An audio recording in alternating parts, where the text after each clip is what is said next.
దేవునికి స్తోత్రం. ప్రభునందు ప్రియమైన సహోదరి సహోదరులకు ఈ మాటలు వింటున్న ప్రతి ఒక్కరికి మన ప్రభువు రక్షకుడైన యేసుక్రీస్తు నామంలో మరి మీ అందరికీ నేను నా హృదయపూర్వకమైన వందనాలు తెలియచేస్తున్నాను. ప్రార్థన చేసుకుని దేవుని వాక్యాన్ని మనం ధ్యానం చేసుకుందాం. దేవుని బిడ్డలారా, ఆసక్తితో ఆలకించండి. ప్రభువు మీ అందరిని కూడా దీవిస్తాడు. ప్రార్థన. స్తోత్రం ప్రభువా, పరిశుద్ధులకు దేవా, జీవాధిపతి, మహిమాస్వరూపి, మీ ఘనమైన ఉన్నతమైన అతి శ్రేష్టమైన నామానికి లెక్కలేని స్థుతులు స్తోత్రాలు చెల్లిస్తున్నాను.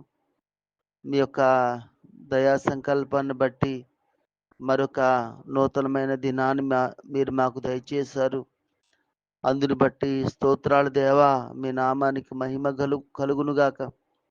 దయచేసిన ఆయన కొద్ది నిమిషాలు ప్రభువా, మీ వాక్యాన్ని మేము ధ్యానిస్తుండగా ఈ వాక్యం నుంచి మాకు కావలసిన మాటలు అనుగ్రహించి మా అందరినీ ప్రభువా మీ స్వారూప్యంలోకి నడిపించమని మా ప్రభువును రక్షకుడైన యేసుక్రీస్తు నామములు అడిగి మిక్కిలి వినయంతో బ్రతిమాలుకొనుచున్నాను తండ్రి, ఆమేన్. పరిశుద్ధ గ్రంథం నుంచి మత్తయి సువార్త 6వ అధ్యాయము 29వ వచనం నుండి మనం చదువుకుందాం. లేకపోతే 6వ అధ్యాయము 27వ వచనం నుండి చదువుకుందాం. మత్తయి సువార్త 6వ అధ్యాయము 27వ వచనం నుండి. మీలో నెవడు చింతించుట వలన తన ఎత్తు మూరుడెక్కువ చేసుకొనగలడు? వస్త్రములను గూర్చి మీరు చింతింపనేలా? అడవి పువ్వులు ఎలాగూ నెదుగుచున్నవో ఆలోచించుటి. అవి కష్టపడవు, వడకవు.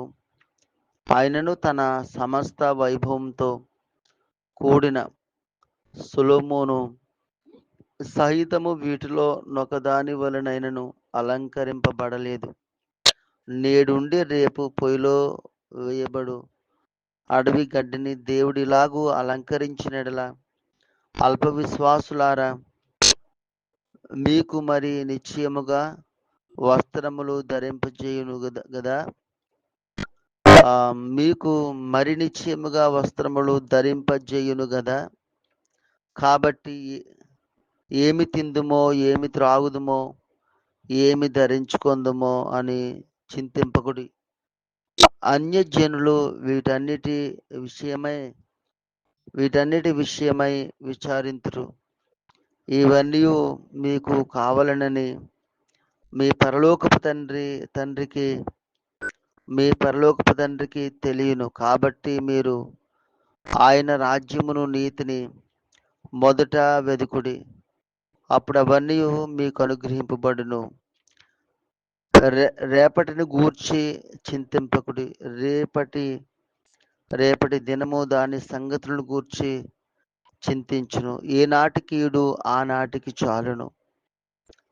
దేవుని బిడ్డలారా, ఇక్కడ దేవుని వాక్యం చదివితే యేసు ప్రభు వారు మరి తన ముందు దైవ సందేశాన్ని వింటున్న వారితో మాట్లాడుతూ, మీరు చింతించుట వలన మూరుడెక్కువ చేసుకోలేరు కదా అంటున్నాడు. అంటే ఒకవేళ మాకు తినడానికి లేదు, లేకపోతే అది కొద్దువా ఇది కొద్దువా అని మీరు ఒకవేళ చింతిస్తూ బాధపడుతూ దుఃఖపడుతూ ఉంటే దానివల్ల మీకు ఒరిగేది ఏంటి అన్నట్లు ప్రభు మాట్లాడుతున్నాడు.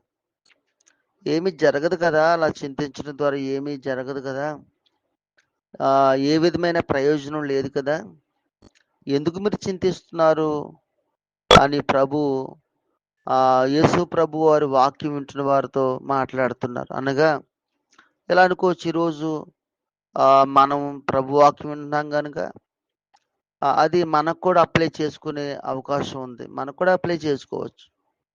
అందుకని మనం చింతపడడం వల్ల ఉపయోగము మనకేమి ఉండదు కదా అని ఆలోచన మనం ఆలోచించాలి. దేనికి ప్రతిదానికి మనం బాధపడి, దుఃఖపడి, చింతపడడం అనేది మనకేమి మంచిదేం కాదు. ఉపయోగం లేనప్పుడు ఎందుకంటే చింతపడడం అని ఖచ్చితంగా మరి మనల్ని మనం ప్రోత్సాహపరుచుకోవాలి.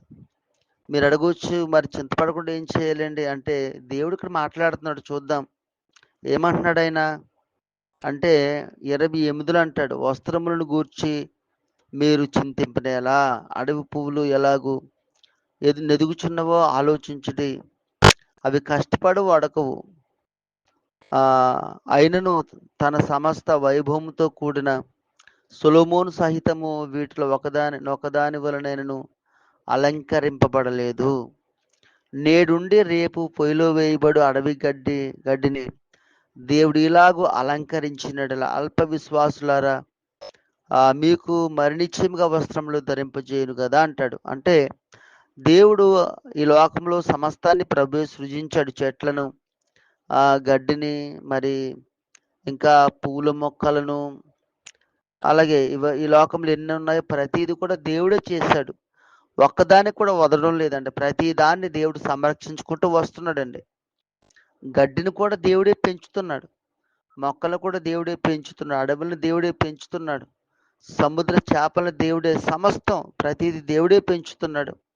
వీటన్నిటికంటే మనుషులమైన మనం ఎంతో శ్రేష్ఠులం కదా. అలాంటప్పుడు ఇవన్నిటిని నేను పెంచుతున్నప్పుడు, వీటన్నిటిని నేను పోషిస్తున్నప్పుడు, మరి అన్నిటికంటే శ్రేష్టమైన నేను నిన్ను పోషించునా, నీకు అవసరమైనది నేను సమకూర్చునా, నేనున్నాను కదా, ఎందుకు భయపడుతున్నావు, నేనున్నాను కదా, నీకు ఎందుకు చింతిస్తున్నావు అని దేవుడు మనతో మాట్లాడుతున్నాడు అన్నమాట. దేవుడిని మర్చిపోకూడదు మనం. మనకు వచ్చిన కష్టాల్లో, ఇబ్బందుల్లో, సమస్యల్లో నేను ఒక్కనే ఉన్నాను అనుకుని చింతించడం వల్ల మన దేవుని మర్చిపోతుంది, దేవుని పక్కన పెట్టేస్తుంది అన్నమాట. అందుకే ప్రభు అంటాడు, నేనున్నాను కదా, నేను అడవిగడ్డినే పోషిస్తున్నప్పుడు నిన్నెందుకు పోషించను, నీకు అవసరమైంది నేను ఎందుకు ఇవ్వను అని ప్రభు నేనున్నాను అని దేవుని బిడ్డలారా మనకి ధైర్యాన్ని ఇస్తున్నాడు. దేవుణ్ణే చూడాలి. మనం దేవుని ద్వారా పోషింపబడతాము, మన అవసరాలు దేవుడు తీరుస్తాడని మరొకసారి నేనున్నాను, భయపడొద్దని ప్రభు మన బలపరుస్తాడు. ఇంకా ముందుకు వస్తే అవన్నీ కూడా మనం ఎలా పొందుకుంటాము అని ఆలోచన చేస్తే ఆయన అంటాడు, కాబట్టి ఏమి తిందుమో, ఏమి త్రాగుదుమో, ఏమి ధరించుకుందుమో అని చింతింపకుడి, అన్యజనులు వీటన్నిటి విషయమై విచారింతురు అంటున్నాడు. అంటే ఒకవేళ దేవుణ్ణి ఎరగని వారు, నేనంటే ఎవరో తెలియని వారు విచారించొస్తేమో వాళ్ళు అలా చేస్తారు. కానీ నేనంటే మీకు తెలుసు కదా, నన్ను మీరు ఎరుగుదురు కదా, నా మనసు ఏంటో తెలుసు కదా, నా ప్రేమ ఏంటో తెలుసు కదా, నా శక్తి ఏంటో మీకు తెలుసు కదా, నా సామర్థ్యం మీకు తెలుసు కదా. అరే అన్నీ తెలుసు, మీరు ఎలా ఎందుకు చేస్తున్నారని ప్రభు అడుగుతున్నాడు అన్నమాట. నిజమేనండి, యేసు ప్రభు వారు ఆయన ఇశ్రాయేలీలో ఐగుప్తు దేశం నుంచి కనాన దేశం వస్తున్నప్పుడు ఆహారం లేనప్పుడు దేవుడు ఏం చేశాడు, పరలోకం నుంచి మరి మనుషులకి ఆహారం పంపించాడు. ఎక్కడ జరుగుద్దండి అది? ఆకాశ ధాన్యాన్ని వారు తిన్నారని బైబిల్లో ఉంది. వారికి మరి నీళ్లు లేనప్పుడు, తాగడం నీళ్లు లేనప్పుడు ప్రభు ఏం చేశారు, బండ నుండి నీళ్ళు ఇచ్చారండి. ఎక్కడండి, ఎంత అద్భుతమండి అది. బండనే చీల్చి దేవుడు నీళ్ళు ఇచ్చాడు. ఎక్కడైనా బండలో నుంచి నీళ్ళు ఒకవేళ వస్తే కొద్దిగా వస్తాయి, కానీ చాలా టన్నులు నీళ్ళు వచ్చినాయి అంటండి. ఎంత ప్రవాహంగా నీరు వెళ్ళింది, అంత నీరు దేవుడిచ్చాడు. అంత సామర్థ్యం కలిగిన వ్యక్తి. మాకు మాంసం లేదన్నప్పుడు నిజంగా పాలెమి చుట్టూ పూరేళ్ళని తీసుకొచ్చి పడేశాడు. అంత సామర్థ్యం కలిగిన వ్యక్తి. దేవుడు ఎన్ని అద్భుతాలు చేశాడు. వారి యొక్క ప్రయాణంలో వారు ఎవరైనా సరే ఆకలికి చనిపోయినట్లు ఉందా? ఎవరిని నీళ్లు లేకుండా చనిపోయినట్లు ఉందా? ఏదైనా కొదువు చేత వాళ్ళు ఏమన్నా, ఇశ్రాయేలు 40 సంవత్సరాలు ఇశ్రాయేలు నడిచారు, ఎవరైనా ఎప్పుడైనా వారికి ఇలా కొదువైపోయింది, ఇలా చనిపోయామని ఎక్కడైనా ఉందా?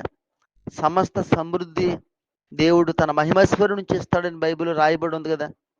కనుక దేవుని బిడ్డలారా, ఆయన సామర్థ్యం తెలుసు కూడా మనం ఎందుకు చింతిస్తున్నాము అని దేవుడు మాట్లాడుతుంది. దేవుడు ఆయన సర్వశక్తిమంతుడు, సమస్తాన్ని ఆయన చేయగలుగుతాడు. గనుక ఒకవేళ ఈ మాటలు వింటున్న వారు ఎవరైనా ఏదైనా అవసరతతో మీరు బాధపడుతూ చింతిస్తుంటే దేవుడు ఈరోజు ఖచ్చితంగా మీతో మాట్లాడుతున్నాడు. మీ అవసరం తీర్చే శక్తి ప్రభువుకుంది. ఆయనంత గొప్ప సామర్థ్యం కలిగిన వ్యక్తి గనుక దేవుడి మీద ఆధారపడండి. దేవుడు ఖచ్చితంగా మిమ్మల్ని విడిచిపెట్టడు. మరి నా సామర్థ్యం మీకు తెలుసు కదని ప్రభు మాట్లాడుతున్నాడు. ఇంకా ముందుకొస్తే ఆయన ఒక సజెషన్, ఒక సలహా ఇస్తున్నాడు. లేకపోతే ఎలా చెప్పొచ్చు, ఒక ఆజ్ఞ మనకి ఇస్తున్నాడని చెప్పొచ్చు. ఏంటంటే ఆయన అంటాడు, కాబట్టి మీరు, అంటే ఎవరైతే చింతిస్తున్నారో, ఎవరైతే బాధపడుతున్నారో మీకోసమే దేవుడు మాట్లాడుతున్నాడండి. కాబట్టి మీరు మీతో మాట్లాడుతున్నాడు. ఏం మాట్లాడుతున్నాడు? కాబట్టి మీరు ఆయన రాజ్యమును, నీతిని మొదట వెతుకుడి, అప్పుడు అవన్నీ మీకు అనుగ్రహింపబడును అంటాడు.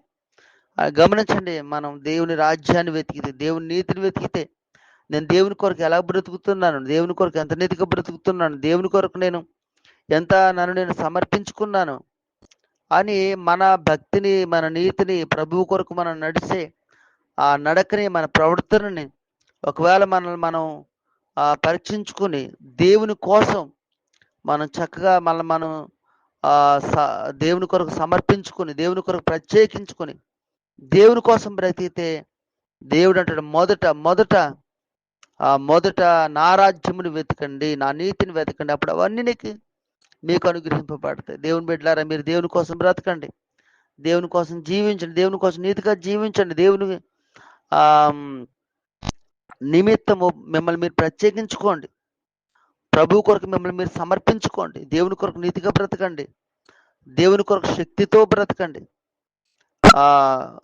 అందుకు ఎప్పుడైతే అలా మీరు జీవిస్తారో ఖచ్చితంగా సమస్తం దేవుడు మీకు అనుగ్రహిస్తాడు. ఇంకో మాట ఉంది, అదేంటంటే రేపటిని గూర్చి చింతింపొద్దు, రేపటి దినము దాని సంగతులను గూర్చి చింతించును, ఏనాటికి ఆనాటికి చాలు. అవునండి, ఈరోజు పోషింపబడ్డాం, ఖచ్చితంగా రేపు ఏం జరుగుద్దో వద్దు, రేపు మరలా ఆ రోజు చూసుకోవచ్చు అని ప్రభు చెప్తున్నాను. అందుకనే దేవుని కోసం బ్రతుకుతూ, అవసరమైతే దేవుని గురించి ఒకవేళ మీకు అవకాశం ఉంటే మీ సాక్ష్యం ద్వారా దేవుని గురించి సువార్త ప్రకటించండి.